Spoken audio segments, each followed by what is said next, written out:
Hello everyone, आप सभी को स्वागत है S2 स्टडी फाउंडेशन की यूट्यूब चैनल पे।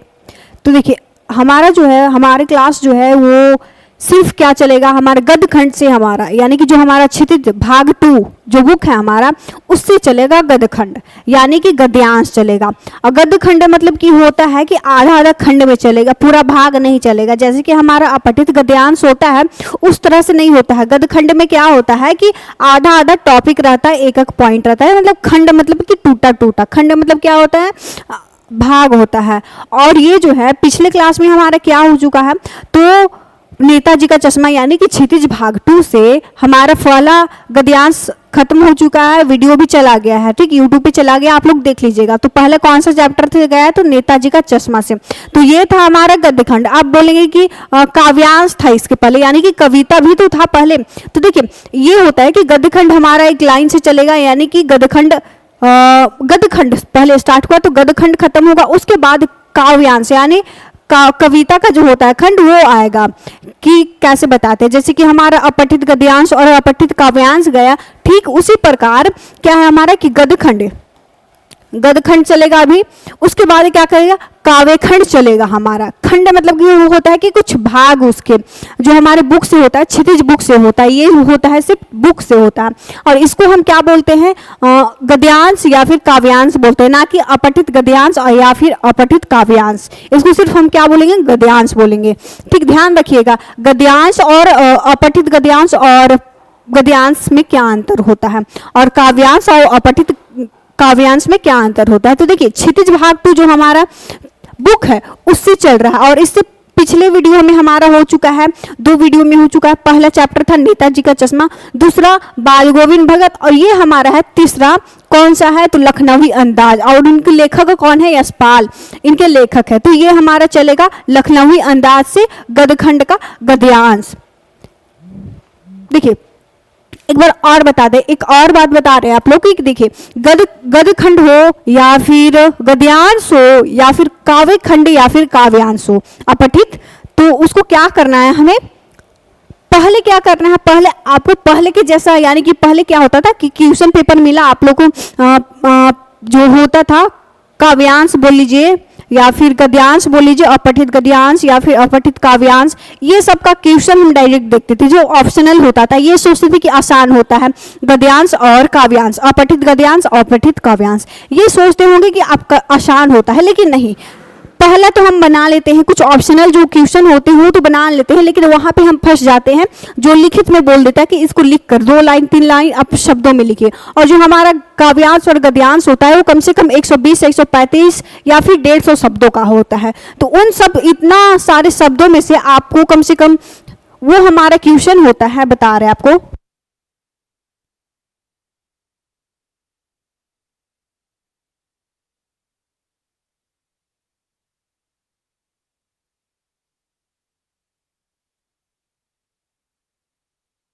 देखिए हमारा जो अपठित गद्यांश या फिर काव्यांश से जो क्वेश्चन पूछेगा वो इस बार खंड ए से 14 नंबर का पूछेगा। और एक वीडियो बता देंगे कि व्यवहारिक व्याकरण से कितने नंबर का पूछेगा, अपठित गद्यांश और काव्यांश से कितना पूछेगा। ये होता है कि अपठित गद्यांश और काव्यांश जो होता है वो दोनों 14 नंबर का होता है, और कितने कितने नंबर का वो भी बता देंगे। उसके बाद हमारे क्या होता है, पाठ्य पुस्तक से जो भी होता है, फिल इन द ब्लैंक्स होता है, ग्रामर से जो भी होता है, ईमेल लेखन पत्र लेखन जो भी होता है, ये भी बता देंगे कि कितने कितने नंबर का बताता है, पूछता है।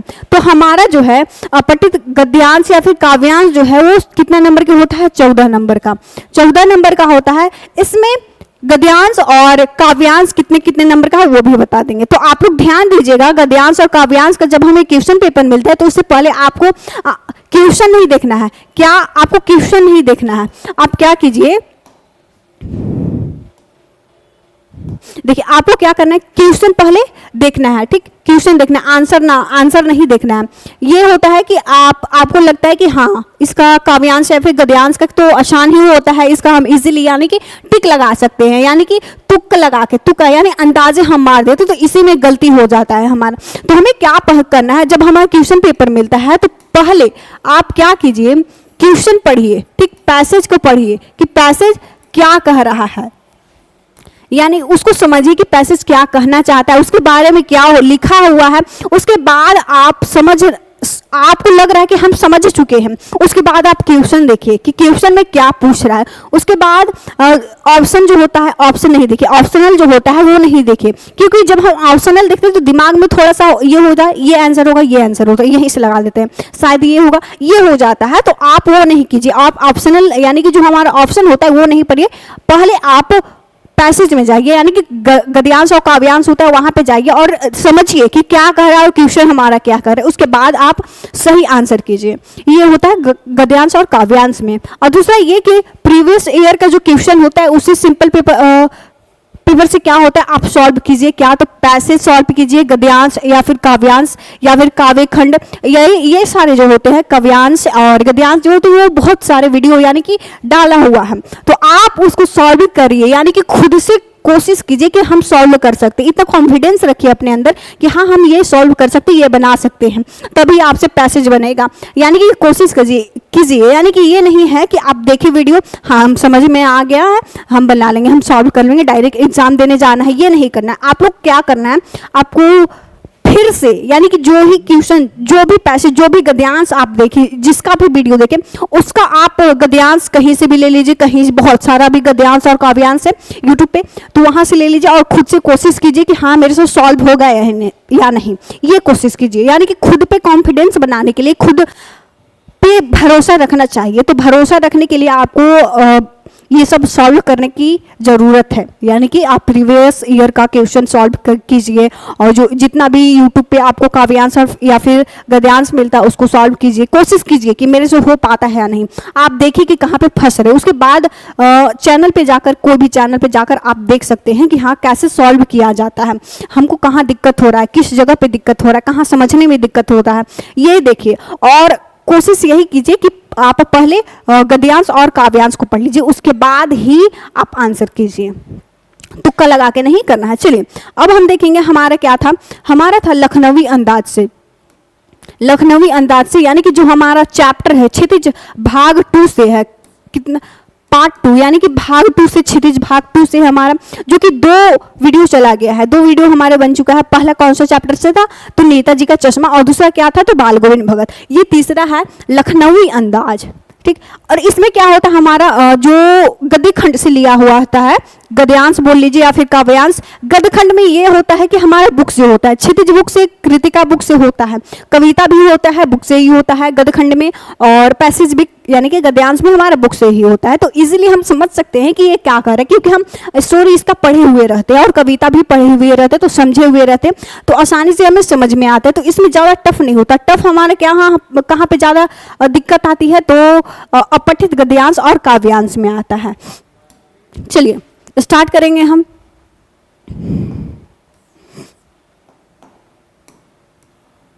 ये हमारे कौन सा, लखनवी अंदाज से, लखनवी अंदाज से है।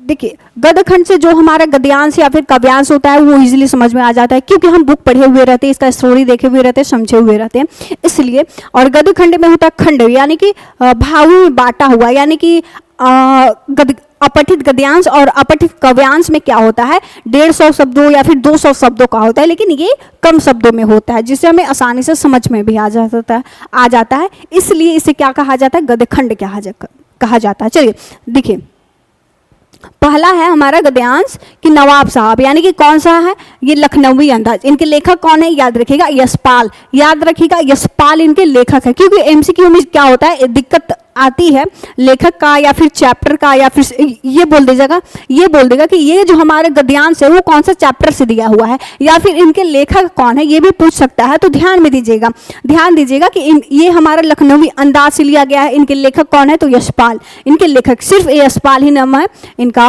आगे पीछे और कुछ नहीं, सिर्फ यशपाल। तो चलिए देखिए कि नवाब साहब ने सतृष्ण आंखों से नमक मिर्च के संयोग से चमकती खीरे की फांकों की ओर देखा और खिड़की के बाहर देखकर दीर्घ निश्वास लिया और खीरे की एक फांक उठाकर ओठ तक ले गए।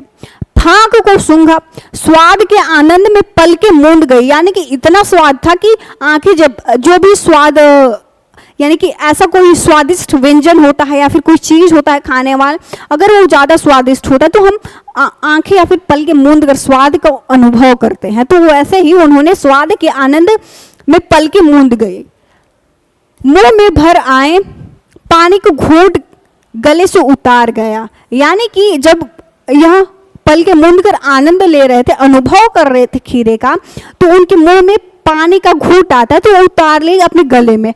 तब नवाब साहब ने फाके को खिड़की से बाहर छोड़ दिया, यानी कि फेंक दिया। आगे है, आगे देखिए,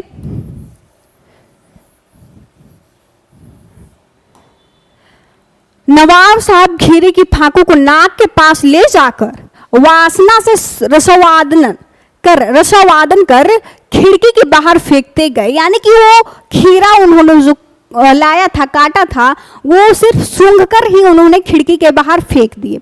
नवाब साहब ने खीरे की सब फाकों को खिड़की से बाहर फेंक कर तौलिया से हाथ और ओंठ पोंछ लिया और गर्व से गुलाबी आंखों से हमारी ओर देख लिया, यानी लेखक की ओर। उस डिब्बे में, यानी कि जब हम कहानी पढ़े थे तो वहां पे 2 लोग थे उस ट्रेन के डिब्बे में। कौन? पहला तो थे नवाब साहब, ठीक, नवाब साहब, और दूसरा कौन थे? तो लेखक थे, जिसकी ओर वह गुलाबी आंखों से हमारी ओर, यानी कि लेखक की ओर देखते हैं। ठीक, ये हमें आसानी से समझ में आ जाता है, आपको तो समझ में आ गया ही होगा। देखिए, आप क्या कीजिए कि आपको जहां समझ में आए कि हाँ मेरा ये सही होगा, तो आप दिमाग में, यानी कि मेरा ये लाइन हो सकता है कि ये लाइन से पूछ सकता है कि वो क्या से हाथ और ओंठ क्या से पूछे थे? तो तौलिया से। शायद यहाँ से पूछ सकता है, तो ये दिमाग में हटा लीजिए, लाइन बाय लाइन देख लीजिए कि हाँ शायद यहाँ से क्वेश्चन कर सकता है। तो वो लाइन जो है अपने दिमाग में एकदम पूरा फिट कर लीजिए कि शायद यहाँ से क्वेश्चन कर सकता है, तो हम आसानी से आंसर कर सकते हैं। चलिए, इसके बाद हम देखेंगे आंसर, देखेंगे क्वेश्चन, देखेंगे।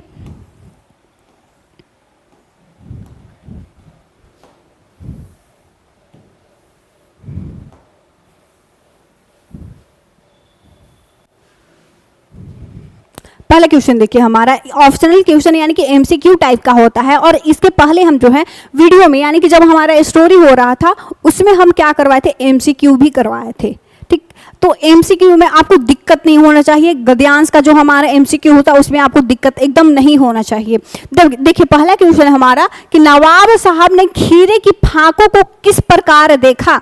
तो देखिए, अगर आपको नहीं समझ में आए, अगर आपको ऑप्शन देख रहे हैं और ऑप्शन में आपको नहीं समझ में आ रहा है कि कौन सा आंसर होगा, आपको ये भी लग रहा होगा शायद ये होगा, शायद ये होगा, शायद ये होता, कंफ्यूजन हो जाता है आपको उसकी, शायद ये होगा, ये होगा। तो ये कीजिए ना, आप अगर आपको नहीं समझ में आ रहा है तो क्या कीजिए, आप दोबारा पैसेज को देखिए, दोबारा गद्यांश को देखिए। आप ये नहीं कि नहीं आ रहा तो छोड़ो बाद में देखेंगे, बाद में देख कर मारेंगे, नहीं, आप गद्यांश देखिए, खुद पे निर्भर रहिए। आप गद्यांश में देखिए, नहीं समझ में आए तो कोशिश कीजिए कि शायद नहीं हो पा रहा है, कोशिश करेंगे, मतलब कि ये नहीं कि बार बार वहीं पे एग्जाम हॉल में करते रहिए, आप घर पे ट्राई कीजिए, कोशिश कीजिए। चलिए, पहला क्वेश्चन है, नवाब साहब ने खीरे की फाकों को किस प्रकार देखा। तो वितृष्णा आंखों से देखा, सतृष्णा आंखों से देखा, या फिर तृष्णता से देखा, या फिर इनमें से कोई नहीं। तो हम देखेंगे, अगर आपको ये समझ में नहीं आ रहा है तो हम क्या करेंगे, हम देखेंगे गद्यांश में, यानी गद्यखंड का जो हमारा खंड है उसमें देखेंगे। चलिए देखते हैं हम कि नवाब साहब ने खीरे के फाकों को किस प्रकार देखा। तो ये हमारा है पहला ही लाइन में देखिए, बोले थे ना कि अगर आपको नहीं समझ में आया तो आप गद्यांश देख लीजिए, गद्यखंड का एक भाग देख लीजिए, यानी कि जो हमारा भाग दिया है वो खंड का, गद्य का, वो देख लीजिए। तो हमें पूछा गया था कि नवाब साहब ने खीरा को किस प्रकार अपनी आंखों से देखा था। तो देखिए, सतृष्णा आंखों से, किस प्रकार, तो सतृष्णा आंखों से उन्होंने, नवाब साहब ने सतृष्णा आंखों से नमक मिर्च के संयोग से चमकती खीरे की फाक की ओर देखा, यानी कि खीरे की ओर किस प्रकार से देखा, तो सतृष्णा। तो हमारा जो ऑप्शनल था उसमें से देखेंगे कौन सा सही होगा। यहाँ पे दिया हुआ सतृष्णा, और यहाँ देखिए सतृष्णा आपको मिल रहा है, वितृष्णा आंखों से, सतृष्णा आंखों से, अतृष्णता से, या फिर इनमें से कोई नहीं। तो हमारा था गद्यखंड में, यानी कि गद्यांश में क्या था, सतृष्णा आंखों से उन्होंने खीरे की फाकों की ओर देखा था। तो देखिए, हमारा ऑप्शन में से सही होगा, सेकेंड ऑप्शन सही हो जाएगा कि सतृष्णा आंखों से, ऑप्शन हमारा सेकेंड सही होगा। चलिए अगला क्वेश्चन देखते हैं हम। देखिए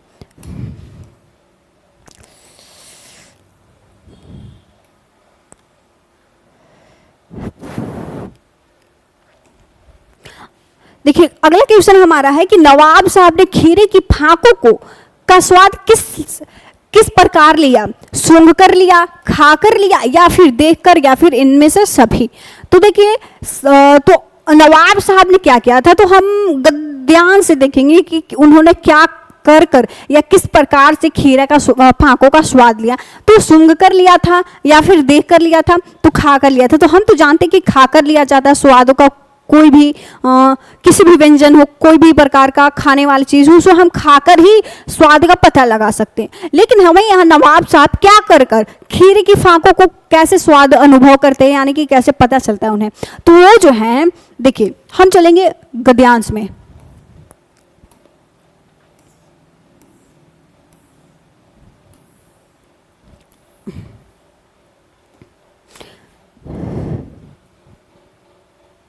तो देखिए हमारा यहाँ पे है कि खीरा की फांकों को उसने कैसे अनुभव किया, वो स्वाद कैसे लिए। तो देखिए फांकों को सूंघा और स्वाद का आनंद में पलके मूंद गई और मुंह में भर आई पानी, और पानी की घूंटी गले से उतार गया। तब नवाब साहब ने फांके को खिड़की से बाहर फेंक दिया, और नवाब साहब खिड़की के खीरे की फांकों को नमक के पास ले जाकर वासना की रसावादना कर खिड़की से बाहर फेंकते गए, और नवाब साहब ने खीरे के सब फांके खिड़की से बाहर फेंक दिया।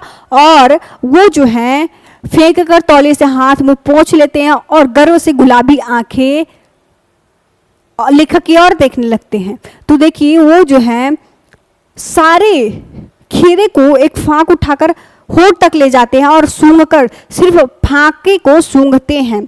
तो क्या होगा हमारा, उन्होंने ऑप्शन में देखिए हमारा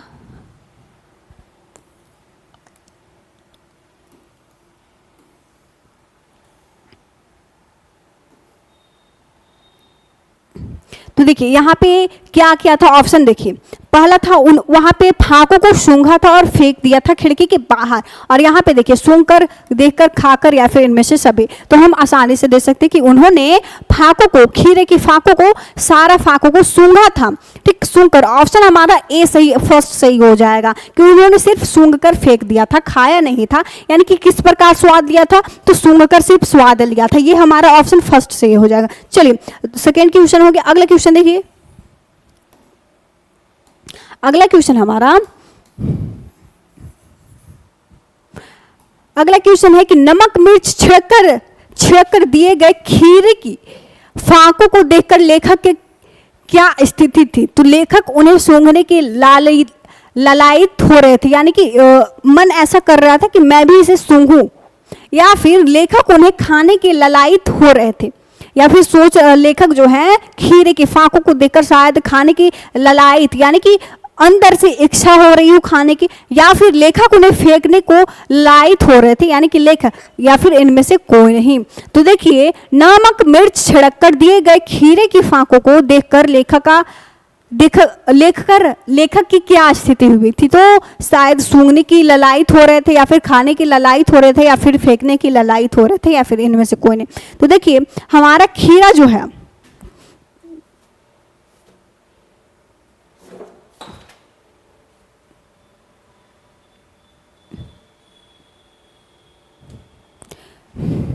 देखिए जो लेखक हैं वो खीरे को देखकर क्या हो रहे थे, तो ललायित हो रहे थे खाने के लिए, सूंघने के लिए, या फिर फेंकने के लिए, या फिर इनमें से कोई नहीं। तो देखिए जब नवाब साहब ने उन्हें इच्छा प्रकट की कि क्या आप खाइएगा, तो वो सिर्फ मना कर दिए, लेकिन उनका मन था खाने का, यानी कि उनका इच्छा जो था, ललायित क्या किस चीज़ के लिए था, तो खाने के लिए ललायित हो रहे थे वो लेखक, लेकिन वह मना कर देते हैं। हम पाठ में भी पढ़े हैं, तो आसानी से हमें पता चल सकता है कि लेखक जो है वो खाने के लिए ललायित हो रहे थे, परंतु उनके सामने इच्छा प्रकट नहीं करते हैं कि आप मुझे भी दीजिए, मेरा मन खाने को है, ये उनके पास नहीं कहते, वो मना कर देते। तो ऑप्शन हमारा सेकेंड सही हो जाएगा।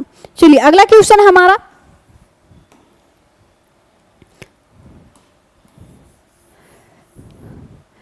अगला क्वेश्चन देखिए कि नवाब साहब ने खीरे की तैयारी के बाद उसका क्या किया, यानी नवाब साहब क्या करते हैं उस खीरे को तैयारी करने के बाद। तो पहला ऑप्शन है लेखक को दे दिया, यानी कि जो उनके सामने लेखक बैठे थे शायद उनको दे दिया, या फिर खिड़की से बाहर फेंक दिया, या फिर खा गए, या फिर इनमें से कोई नहीं। तो देखिए अभी हम तुरंत गद्यांश में देखें कि जो नवाब साहब हैं वो खीरे के फाकों को बहुत अच्छे तरीके से तैयार करते हैं खाने के लिए, परंतु खाते नहीं, वो सिर्फ सूंघ कर उसका स्वाद सूंघ कर लेते हैं और सारा फेंक के खीरे का बाहर खिड़की के और फेंक देते। तो ऑप्शन हमारा क्या हो जाएगा सही, सेकेंड ऑप्शन सही हो जाएगा कि खिड़की से बाहर फेंक देते हैं सारे खीरों को। चलिए ये हमारा हो गया सेकेंड ऑप्शन सही। अब देखेंगे अगला पैसेज, यानी कि गद खंड मतलब होता है कि खंड, यानी कि टुकड़ों में दिया हुआ होता है आधा आधा। चलिए अगला पैसेज हम देखेंगे।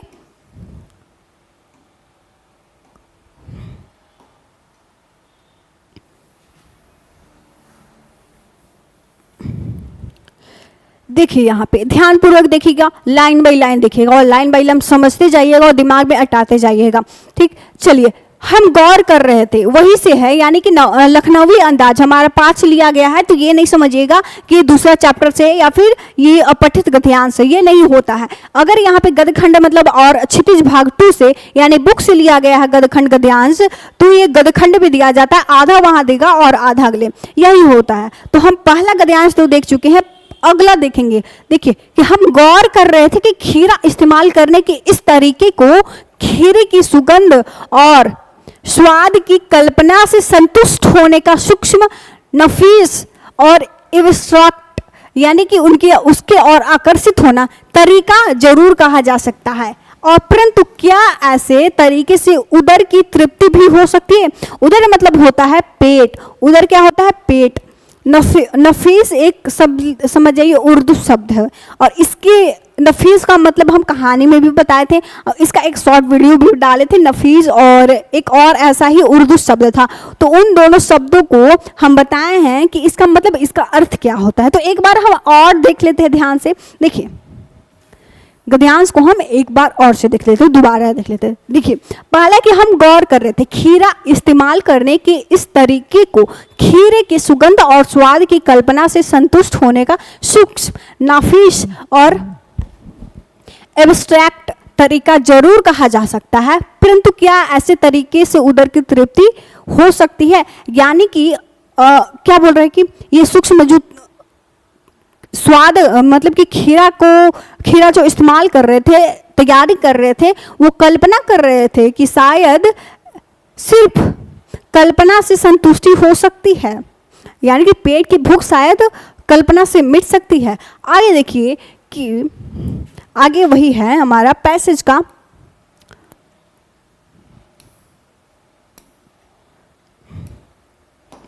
कि नवाब साहब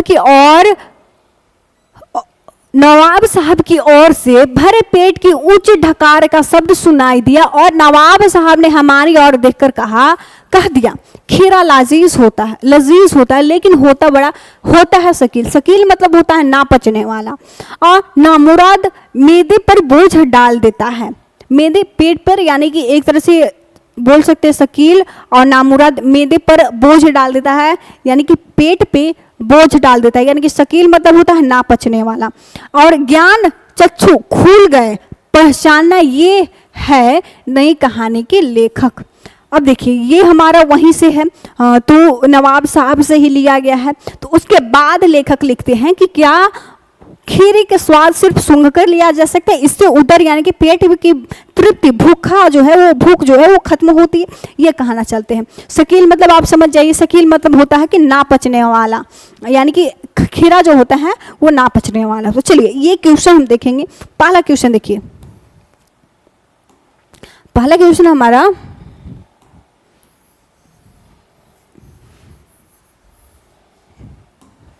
पहले क्वेश्चन, नवाब साहब ने के खीरा खाने की प्रक्रिया को लेखक ने क्या नाम दिया? तो ऑप्शन देखिए, इस्तेमाल दिया, तृप्ति दी, या फिर एब्स्ट्रैक्ट दिया, या फिर इनमें से सभी दिया। यानी कि जो नवाब साहब खीरा खाने की प्रक्रिया कर रहे थे, तो लेखक ने उस चीज को उसे क्या नाम दिया? तो देखिए उसको क्या नाम देते हैं लेखक? तो देखिए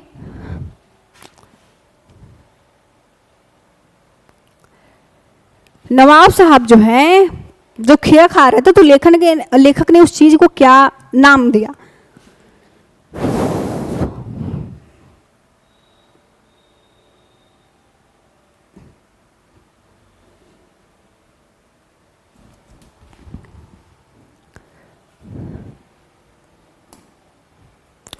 तो देखिए यहाँ पे देखिए हम गद्यांश में देखेंगे कि जो नवाब साहब है वो जो लेखक है वो बोलते हैं कि एब्स्ट्रैक्ट यानी ये भी तरीका हो सकता है, यानी उदर की तृप्ति यानी कि पेट की भूख मिट सकती है। एक तरीके से उन्होंने बोला कि जो उन्होंने किया था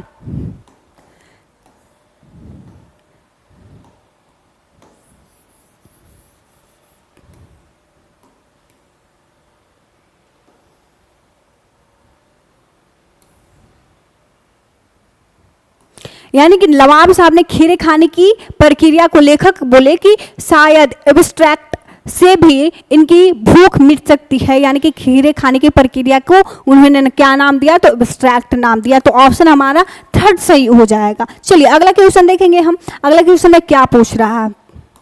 अगला क्वेश्चन है हमारा थर्ड क्वेश्चन। देखिए सेकेंड क्वेश्चन में हमारा कि नवाब साहब द्वारा ढकार लेना क्या दर्शाता है? तो मन भरना, पेट भरना, स्वाद लेना या फिर इनमें से सभी। तो यानी कि नवाब साहब ने तो खाया नहीं था, वो तो सिर्फ सूंघ कर उसका स्वाद पता कर लेते हैं, अनुभव कर लेते हैं और उसे फेंक देते हैं और हाथ मुंह जो है वो तौलिया से पोंछ लेते हैं और ढकार ले लेते हैं। तो इसी को क्या कहते हैं? मन भरना कहते हैं या फिर पेट भरना कहते हैं या फिर स्वाद लेना कहते हैं या फिर इनमें से सभी। किसी क्या कहते हैं बताइए? तो देखिए इन ऑप्शनों में से हमारा ऑप्शन सही हो जाएगा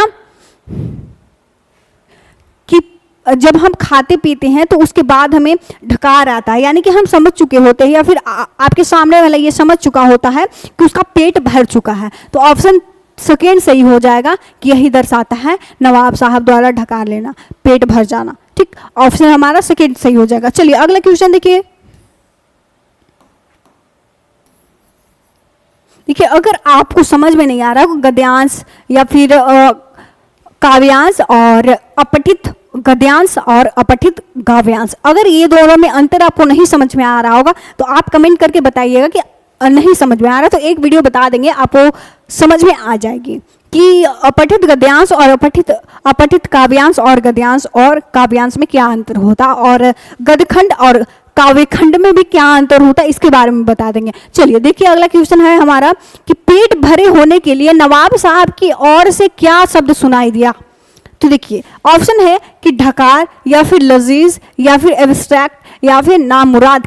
कौन सा शब्द सुनाई दिया था जब उनका पेट भर चुका हुआ होता है और जब वो ढका लेते हो तो उनको क्या शब्द सुनाई देता? तो ढकार, लजीज, एब्स्ट्रैक्ट या फिर नामुराद, बताइए। तो देखिए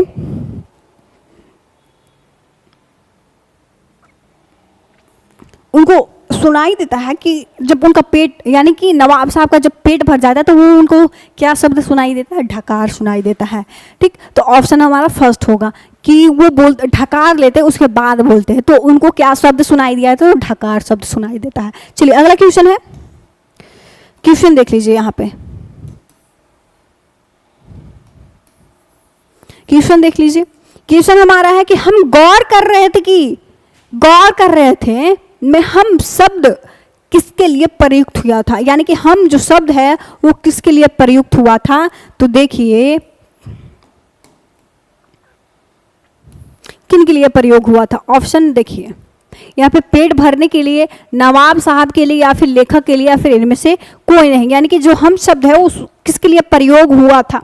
तो देखिए हम जो शब्द है वो लेखक के लिए प्रयोग किया गया थे। नहीं, हम वहाँ पे लेखक लिख रहे हैं तो लेखक के लिए ही एकदम प्रयुक्त होगा, तो वहाँ पे हम का शब्द किसके लिए प्रयोग किया गया है? तो ऑप्शन में से हमारा हो जाएगा सही लेखक के लिए, यानी ऑप्शन सही हो जाएगा थर्ड, लेखक के लिए हम शब्द का प्रयोग किया गया है। ठीक, अब हमारा होगा कुछ MCQ टाइप का क्वेश्चन और यहाँ पे क्या करा कि सही विकल्प का चयन करें, यानी कि जो हमारा ऑप्शनल क्वेश्चन है उसको सही तरीके से पढ़ना है।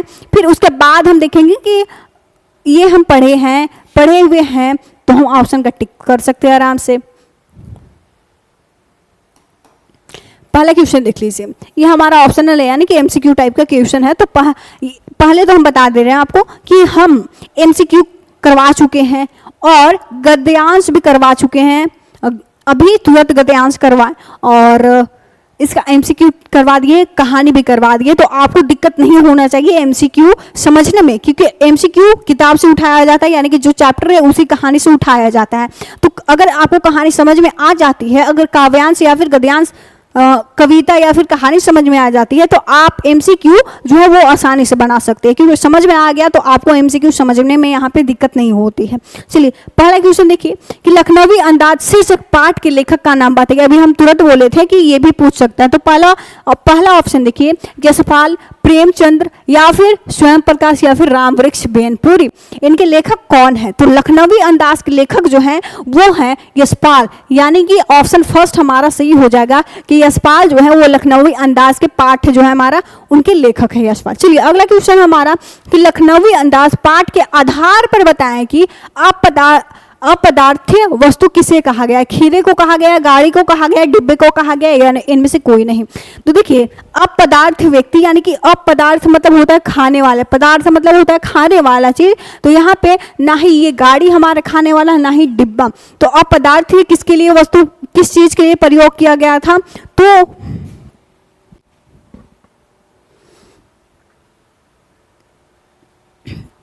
यहाँ पे खीरे के लिए प्रयोग किया गया था। तो ऑप्शन हमारा फर्स्ट सही हो जाएगा कि अपदार्थीय वस्तु किससे कहा गया? तो खीरे को कहा गया। चलिए अगला क्वेश्चन देखिए,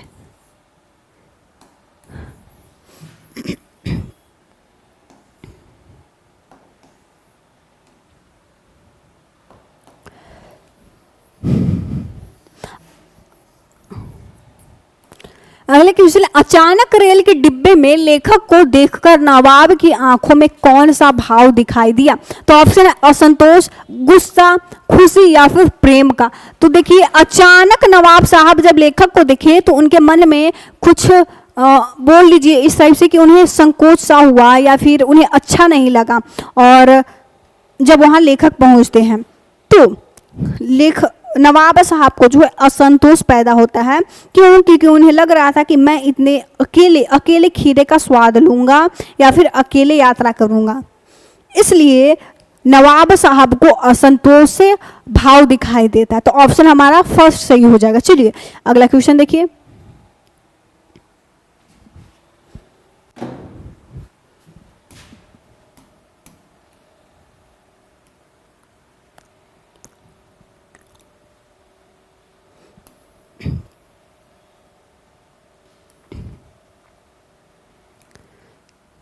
देखिए अगला क्वेश्चन हमारा कि नवाब साहब ने खीरे की तैयारी के बाद उसका क्या किया? तो ऑप्शन देखिए, खीरे खिड़की से बाहर फेंक दिया, या फिर साथ बैठे मुसाफिर को दे दिया, या फिर लेखक को दे दिया, या फिर स्वयं खा लिया। तो ये हमारा एमसीक्यू हो चुका है। तो जब हम कहानी पढ़ रहे थे उसमें हमें बताया गया था ना वहाँ पे मुसाफिर थे और ना ही कोई और लोग थे। तो वहाँ पे सिर्फ उस डिब्बे में उस सीट पे दो ही लोग थे। सामने की सीट पे लेखक थे और उनके सामने की लेखक के सामने की सीट पे नवाब साहब थे। तो वो जो है ना ही नवाब साहब को देते हैं ना ही कोई मुसाफिर को देते हैं। वो खीरा जो है वो क्या करते हैं और ना ही वह खाते हैं, स्वयं नहीं खाते हैं और लेखक को भी नहीं देते हैं और साथ बैठे मुसाफिर को नहीं देते। तो ऑप्शन हमारा सही होगा फर्स्ट कि खिड़की से बाहर फेंक देते हैं। नवाब साहब जो खीरे को इतना अच्छी तरीके से लजीज पूर्वक उस चीज़ को तैयार करते हैं काट उठ कर खाने के लिए, लेकिन वह खाते नहीं, क्या करते हैं, फेंक देते हैं। तो ऑप्शन हमारा सही हो जाएगा फर्स्ट। चलिए अगला क्वेश्चन देखिए,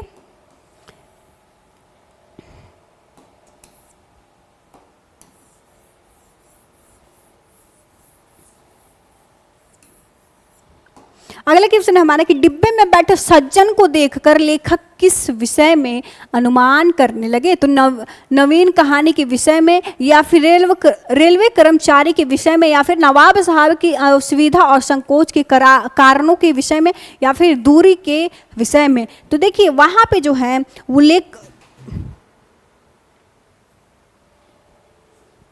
लेखक जो है वो नवाब साहब जब वहाँ पे पहुँचते हैं तो नवाब साहब को देखते हैं कि उन्हें असंतोष हुआ उनके पहुँचने पर। यानी जब लेखक वहाँ प्रवेश करते उस डिब्बे में तो नवाब साहब को असुविधा और संकोच होता है। तो इसी कारणों के बारे में, इसी विषय पर वह सोच रहे थे। तो ऑप्शन हमारा हो जाएगा थर्ड सही। ठीक, चलिए अगला क्वेश्चन देखिए।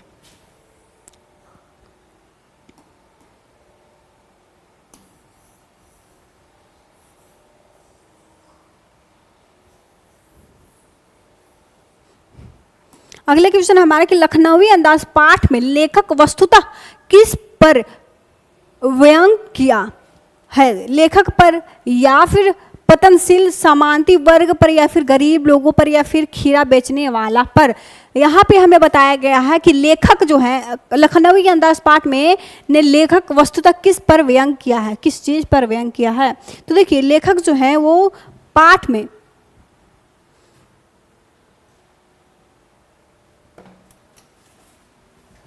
वो जो है पतनशील समानती वर्ग पर वह व्यंग करते हैं, यानी कि किस प्रकार से ये लोग होते हैं नवाब साहब की ओर से, वो उन्हीं के बारे में सोचकर वही यही बोलते हैं, वस्तुतः व्यंग करते हैं किन पे? तो पतनशील समानती वर्ग पे। तो ऑप्शन हमारा हो जाएगा सेकेंड सही। चलिए अगला देखिए।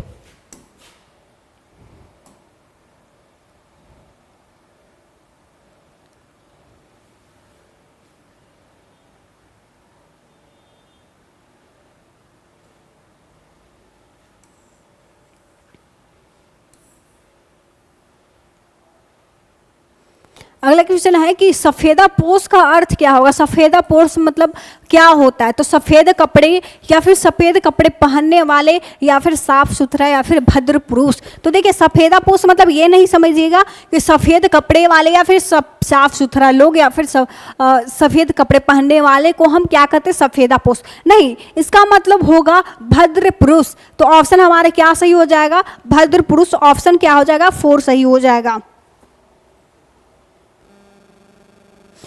4 हमारा सही हो जाएगा, भद्र पुरुष। मतलब सफेदा पोश का अर्थ ही होता है भद्र पुरुष, ये नहीं समझिएगा। और ये ही मतलब कि ये होता है ना कि शब्द ये हुआ तो शायद हाँ मिलता जुलता शब्द हो सकता है, नहीं ये नहीं होगा। सफेदा ये गलत हो जाएगा हमारा होगा सफेदा पोश का सही अर्थ होगा भद्र पुरुष। चलिए अगला क्वेश्चन देखिए।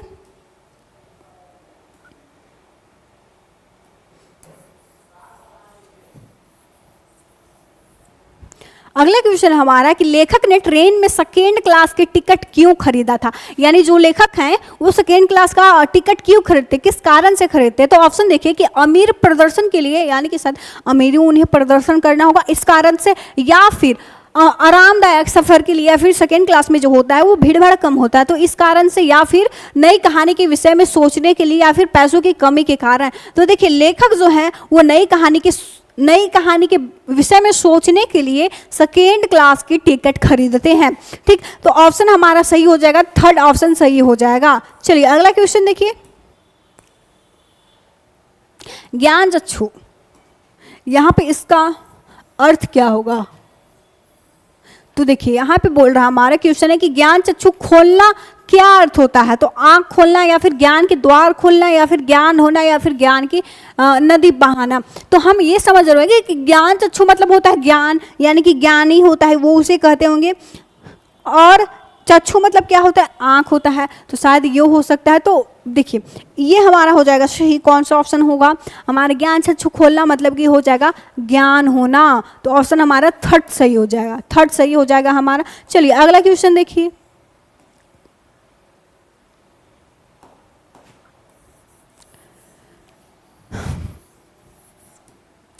अगला क्वेश्चन हमारा है कि लेखक के अनुमान के प्रतिकूल क्या था? उनके प्रतिकूल क्या था? तो लेखक के अनुमान यानी कि वो अनुमान कर रहे थे, लेकिन उनके प्रतिकूल क्या था? तो डिब्बे खाली नहीं था, या फिर डिब्बा भरा हुआ था, या फिर डिब्बा साफ नहीं था, या फिर डिब्बा छोटा था। तो देखिए वो यही अनुमान लगा रहे थे कि जो डिब्बा है वो क्या होगा? तो डिब्बा जो होगा वो खाली नहीं था, यानी यही सोच रहे हैं कि खाली नहीं होगा, पूरा होगा भरा हुआ। तो ऑप्शन हमारा फर्स्ट हो जाएगा कि डिब्बा खाली नहीं था, यही इसके प्रतिकूल वह अनुमान लगा रहे थे। तो ऑप्शन हमारा हो जाएगा फर्स्ट सही। चलिए अगला क्वेश्चन है कि लेखक की पुरानी आदत क्या थी? तो अकेले में गीत गाना, अकेले में सो जाना, या फिर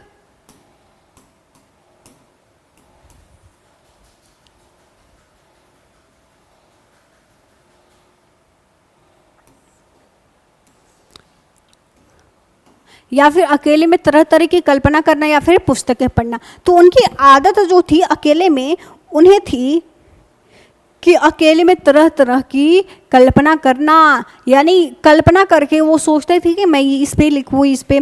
यानी जो लेखक होते हैं वो अकेले में कल्पना करते हुए रहते हैं, क्योंकि उन्हें लिखना होता है, सोचना होता है, कुछ ना कुछ नया चीज़ नया लिखने के लिए उन्हें सोचना होता है। तो उन्हें कल्पना पहले करना होता है कि शायद ये सही होगा, या फिर इसके बारे में कल्पना करते हैं और उसी के बारे में वो लिखते हैं। तो यही होता है कि वह मतलब अकेले में तरह तरह की कल्पनाएं करते हैं। तो ऑप्शन हमारा थर्ड सही हो जाएगा कि वो अकेले तरह तरह की कल्पनाएं करते हैं। चलिए अगला क्वेश्चन देखिए कि नवाब साहब को क्या गवारा ना था। तो ऑप्शन देखिए, ऑप्शन होगा कि लेखक को बात करना गवारा ना था, या फिर मंझले दर्जे में यात्रा करते दिखना गवारा ना था, या फिर खीरा खाना, या फिर इनमें से कोई नहीं। तो देखिए जो नवाब साहब हैं उन्हें गवारा क्या ना। तो देखिए नवाब साहब एक नाम से सुन रहे होंगे, या फिर आप भी ये सोचते आप ये नहीं होता कि नवाबी दिखा रहा है। नवाबी मतलब होता ही है कि अमीरी दिखाना, दौलत शोहरत दिखाना। तो नवाब साहब जो हैं वो मंझले दर्जे में यात्रा करते दिखना ये उन्हें गवारा ना था, क्योंकि वो नवाब थे। देखिए आप सुने होंगे कि लखनऊ के नवाब जो होते हैं वो बहुत अमीर होते हैं। तो उसी प्रकार नवाब साहब जो हैं वो अपनी अमीरी दिखाने की कोशिश कर रहे थे, और ये भी कोशिश कर रहे थे कि मंझले दर्जे में यात्रा करते हुए मुझे कोई नहीं दिखे या फिर दिखना। तो ऑप्शन हमारा हो जाएगा सेकेंड सही। अगला क्वेश्चन देखिए,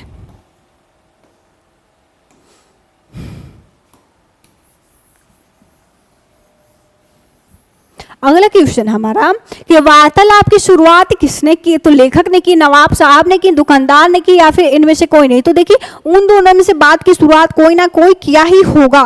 तो दुकानदार वहाँ पे ट्रेन के डिब्बे में तो पहुंचेगा नहीं, और लेखक जो है वो चुपचाप उनकी जो भी क्रियाकलाप थी वो देख रहे थे। तो नवाब साहब ही वो पूछते हैं कि क्या आप खीरा खाइएगा, यानी कि यही बात उनसे पूछते हैं लेखक से। तो शुरुआत किसने की। तो नवाब साहब ने की। तो ऑप्शन हमारा सेकेंड सही हो जाएगा कि वार्तालाप यानी कि बात की शुरुआत किसने की थी। तो नवाब साहब ने की थी। तो ऑप्शन हमारा सेकेंड सही हो जाएगा। चलिए अगला क्वेश्चन देखिए,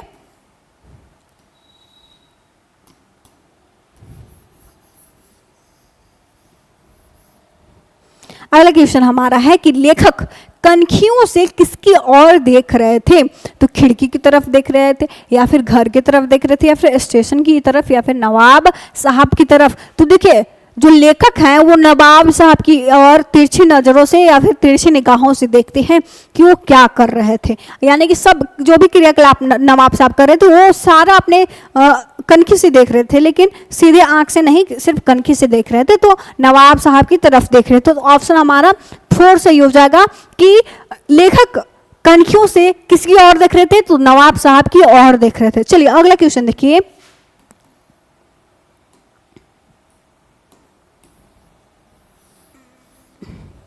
अगला क्वेश्चन हमारा है कि लखनऊ स्टेशन पर कौन खीरे के इस्तेमाल का तरीका जानते थे। तो नवाब साहब जानते थे, या फिर लेखक जानते थे, या फिर खीरा बेचने वाला, या फिर इनमें से कोई नहीं। तो वहाँ पे लखनऊ स्टेशन पर खीरा बेचने वाला जो है उसका इस्तेमाल कौन जानता था। तो ऑप्शन में दिया गया है या तो नवाब साहब जानते होंगे, या फिर लेखक जानते होंगे, या फिर खीरा बेचने वाला, या फिर इनमें से कोई नहीं। तो देखिए उसका सही तरीका जो है वो नवाब साहब अच्छी तरीके से जानते थे कि खीरा को किस प्रकार काटना है, किस तरीके से काटना है, किस तरह नमक मिर्च लगाना है, कौन सा मसाला लगाना है, इसका सही तरीका जो है वो नवाब साहब जानते थे। तो ऑप्शन हमारा हो जाएगा फर्स्ट सही। चलिए अगला क्वेश्चन देखिए, यहाँ पे बोला गया है अन्य महत्वपूर्ण प्रश्नों को देखिए और ध्यानपूर्वक दिमाग में अटा ले कि यहाँ से शायद ऑप्शनल पूछ सकता है।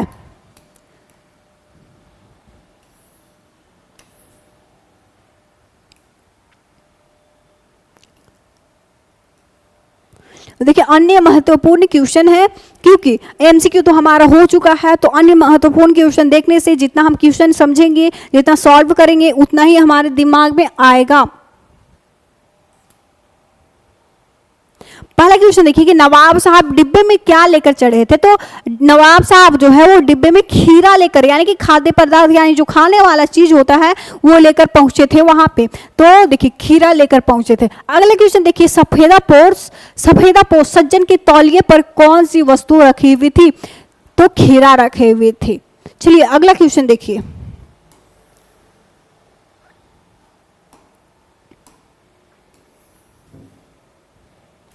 अगला क्वेश्चन है हमारा कि लेखक की दृष्टि में खीरा किस वर्ग का प्रतीक है? तो यह मामूली लोगों का वर्ग का प्रतीक है। यानी हम कह सकते हैं, अगर आप देखिएगा मिडिल क्लास वाला जो फैमिली होती है उसमें आप देखिएगा कि अक्सर लोग जो होते हैं वो बहुत अलग अलग तरीके के व्यंजन मंगाते हैं। अब तो हो गया है कि जैसे फास्ट फूड वगैरह हो गया, इसके बिना उन लोगों का यानी कि जो अमीरी दिखाते हैं या फिर जिनके पास पैसे हैं वो यही सब खाते हैं। और मंझले दर्जे का यह प्रतीक है कि वो खीरे या फिर खाद्य पदार्थ ऐसे ले जाते हैं जो घर पे भी बनता हो या फिर घर का बना पदार्थ ही ले जाते हैं। तो यह प्रतीक है, खीरे को ले जाना किस वर्ग का प्रतीक है? तो यह मामूली लोगों का प्रतीक है। चलिए अगला क्वेश्चन देखिए। अगला क्वेश्चन हमारा कि नवाब साहब ने खीरे की फाकों को खिड़की से बाहर क्यों फेंक दिया था? तो खानदानी रईसों का अंदाज दिखाने के लिए, क्योंकि नाम भी आप लोग नवाब है, उनका नवाब है। और लखनऊ के नवाबों का ही अलग बात है, यानी कि लखनऊ के नवाबों के बारे में अक्सर सुना जाता है कि नवाब मतलब कि बहुत दौलत शहरत होगा। तो नवाब साहब भी हैं जो हमारे यहाँ पे पाठ से लिया जो गया है। तो नवाब साहब भी अपने अमीरी यानी कि खानदानी रईसे का अंदाज दिखाने के लिए खीरा को वह खाए नहीं, सिर्फ सूंघ कर फेंक दिए, यानी कि अपने अमीरी दिखा रहे थे। चलिए अगला क्वेश्चन देखिए।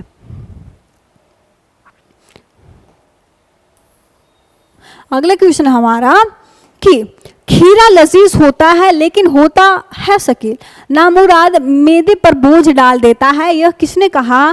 तो नवाब साहब ने कहा था। तो हमें यहाँ पे पूछा भी गया था क्वेश्चन में कि मतलब एमसीक्यू में हमें पूछा भी जा सकता है कि शकील मतलब क्या होता है, या फिर यह शब्द को किसने कहा। यानी कि खीरा लजीज होता है लेकिन होता है बड़ा शकील, नामुराद मैदे पर बोझ डाल देता है, यह किसने कहा? तो नवाब साहब ने कहा। तो एमसीक्यू भी ध्यान दीजिएगा कि शायद कहीं पूछ ना दे, इतना याद रखिएगा। चलिए अगला क्वेश्चन देखिए कि लेखक ने नवाब साहब से खीरा ना खाने का क्या कारण बताया? तो उन्होंने कमज़ोर मैदा बताया, यानी कि मेरा पेट जो है कमज़ोर है या फिर पचेगा नहीं, ये बताया। चलिए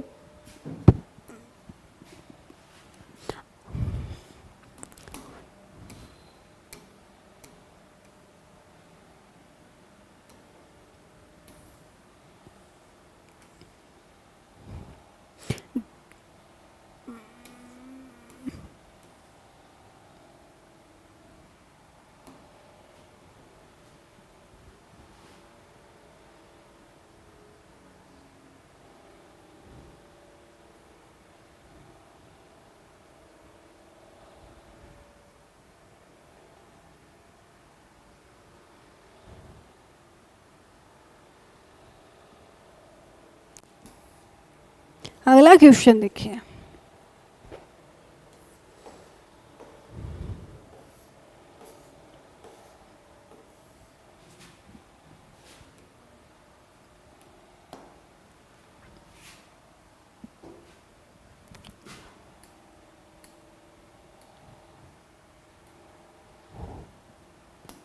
अगले क्वेश्चन हमारे कि लेखक नवाब साहब को कैसे देख रहे थे? तो कनखियों से देख रहे थे, जो भी क्रियाकलाप वह कर रहे थे वो अपने कनखियों से देख रहे थे और सभी अपने दिमाग से समझ रहे थे हाँ ये कर रहे, यानी कि अपने कनखियों से सारे उनका काम देख रहे थे। अगले क्वेश्चन है, और ये क्वेश्चन हमारा ऑप्शनल में यानी कि एमसीक्यू में पूछा भी है।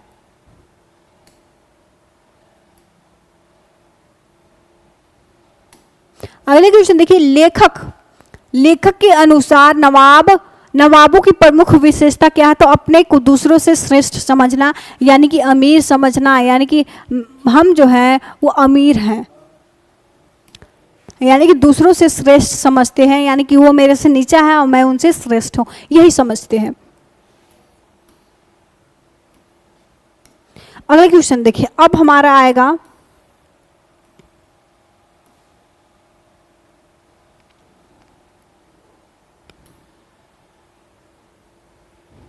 देखिए लघु उत्तरीय प्रश्नोत्तरी, यानी कि लघु उत्तर, जैसे कि हमारा जो क्वेश्चन होता है वो पूछ देता है, बुक से तो पूछता है, कहानी से पूछता है, इसलिए हम इंपॉर्टेंट क्वेश्चन लें जिससे आपको आसानी हो सके कि यहाँ से पूछ सके तो यहाँ से भी हम क्वेश्चन तैयार कर लेंगे, नोट्स अपना तैयार कर लेंगे, जिससे हमें क्वेश्चन जो है समझ में आ सके और ज़्यादा से ज़्यादा क्वेश्चन रहेगा तो आपको आसानी होगी आंसर करने में। आप अलग अलग तरीके से अलग अलग जवाब भी दे सकते हैं। जो हमारा पाठ से होता है, जो हमारा कहानी से होता है, वो आंसर तो कर रहेंगे ही, लेकिन हम अन्य महत्वपूर्ण क्वेश्चन भी देखेंगे। तो पहला क्वेश्चन देख लीजिए हमारा है कि बिना विचार, घटना और पात्रों के भी क्या कहानी लिखी जा सकती है? यशपाल के इस विचार से आप कहाँ तक सहमत हैं? और ये जो हमारा क्वेश्चन है वो बुक में भी है, तो अन्य महत्वपूर्ण होता है, यानी कि अलग अलग क्वेश्चन अलग अलग टाइप्स के कि कैसे कैसे क्वेश्चन पूछे जा सकते हैं, तो इसलिए लाए। लेकिन ये क्वेश्चन हमारा जो है वो बुक में भी है। तो देखिए, बिना विचारे और बिना घटना और पात्रों को भी क्या कहानी लिखी जा सकती है?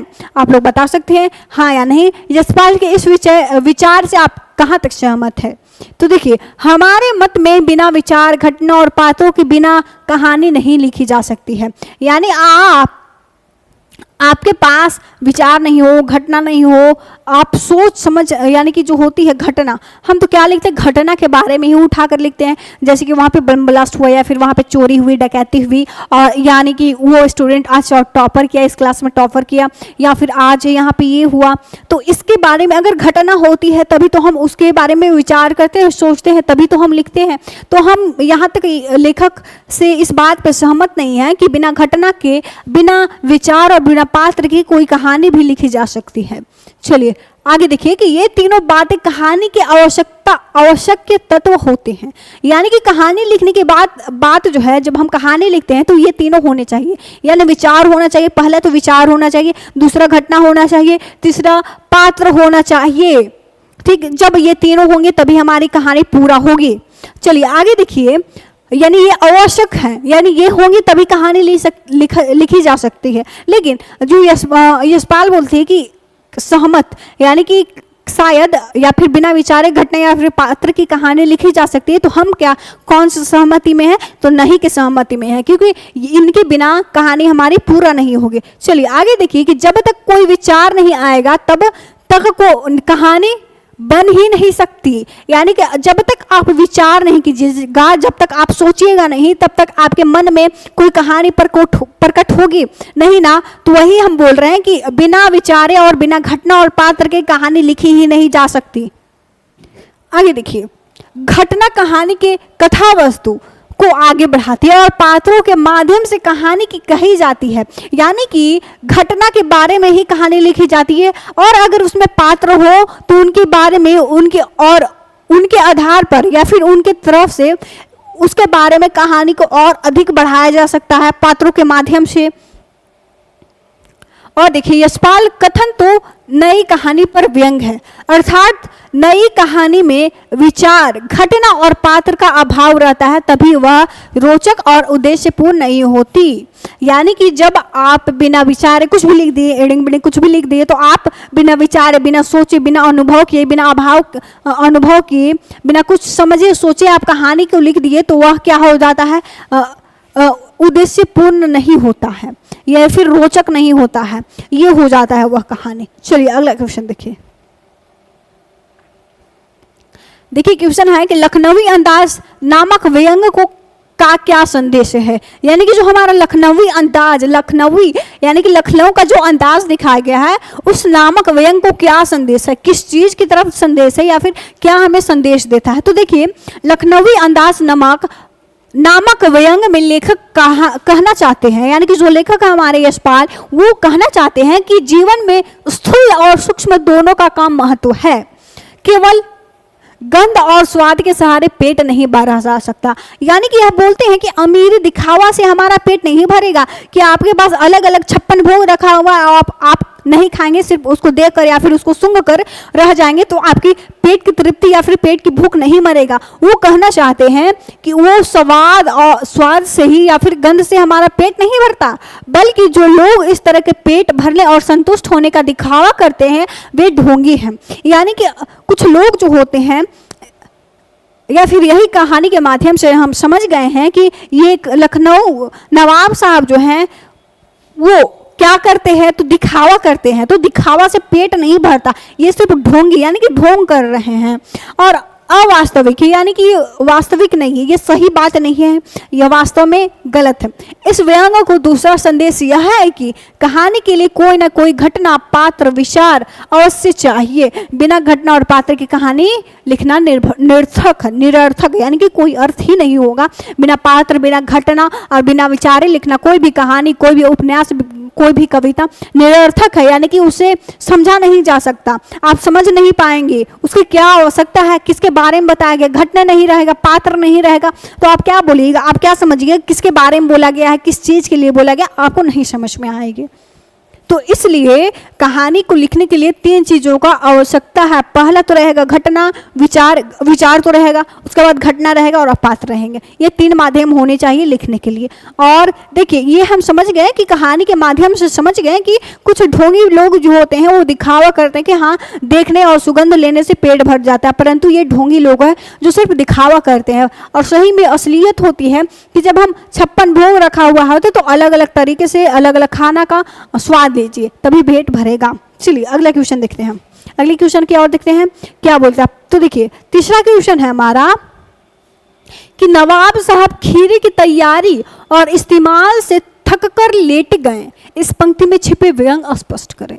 यानी कि वो इस जो हमारा वाक्य दिया गया है, यानी कि जो हमारा पंक्ति दिया गया है, इसमें क्या व्यंग छिपे हैं वे हमें स्पष्ट करना है। तो देखिए, इस पंक्ति में गहरा व्यंग छिपा हुआ है। लेखक कहना चाहता है कि लखनवी नवाबों की सारी जिंदगी छोटी छोटी बातों में नज़ाकत दिखाने की बीत जाती है। नज़ाकत मतलब कि होती है कि उनकी एक तरह बोल लीजिए, यानी कि दिखावा, जैसे कि अमीर लोग होते हैं वो दिखावा करते हैं कि हाँ मेरा ये हो गया, पहनावा, खान पीन जो होता है, आना जाना जो भी होता है, ये दिखावा होता है। तो इस कहानी में बहुत ही गहरा व्यंग है। तो देखते हैं, बोलिए लेखक क्या बोलते हैं। देखिए, लेखक कहना चाहता है कि लखनवी नवाबों की सारी जिंदगी छोटी छोटी बातों में नज़ाकत दिखाने में बीत जाती है। वे सुबह उठने से लेकर रात सोने तक अपनी नवाबी शान के लिए फिरते हैं, यानी कि कहीं भी जाएं तो ये नहीं होता फुटानी, एक तरह से बोल लीजिए, देहाती में होता फुटानी करता है नवाब, यानी कि वो जो है फुटानी करता है इस प्रकार से, हम वहीं से नहीं बैठेंगे, गंदा है, कुर्सी साफ करो, साफ है फिर भी साफ कर रहा है। तो यही नज़ाकत, इन छोटे छोटे बातों पे क्या करते तो नज़ाकत, तो इन्हीं पे उनकी ज़िंदगी बीत जाती है। अपनी शान शौकत या फिर नवाबी दिखाना, दिन रात यही करना उनकी होता है उन नवाबों लोग को। वे अपने नखरे भरे अंदाजों में ही जीवन गर्क कर लेते हैं। वे जीवन भर ठोस कुछ भी नहीं करते, वे केवल कपोल कल्पनाओं में जीना चाहते हैं। यानी कि आप समझिए कि यार इतना तो हर किसी का दिमाग है कि वो सामने वाला समझ जाएगा कि वह किस प्रकार बातें कर रहा है या फिर किस तरीके से क्रियाकलाप कर रहा है, अपना काम कर रहा है। काम करने के ढंग से हम समझ जाते हैं कि वह व्यक्ति का विचार या फिर सोच विचार जो होता है वो कैसा होगा। तो हम नवाबों का भी, नवाबी से हम पहचान गए कि उनका ढोंगी है, जो भी वो काम कर रहे हैं वो ढोंगी है। ठीक, चलिए अगला देखिए।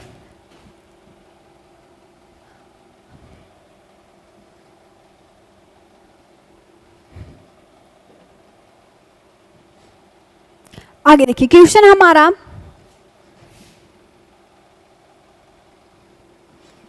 कि लेखक को नवाब साहब के किन हाव भावों से महसूस हुआ कि उनसे बातचीत करने के लिए तनिक भी उत्सुक नहीं है।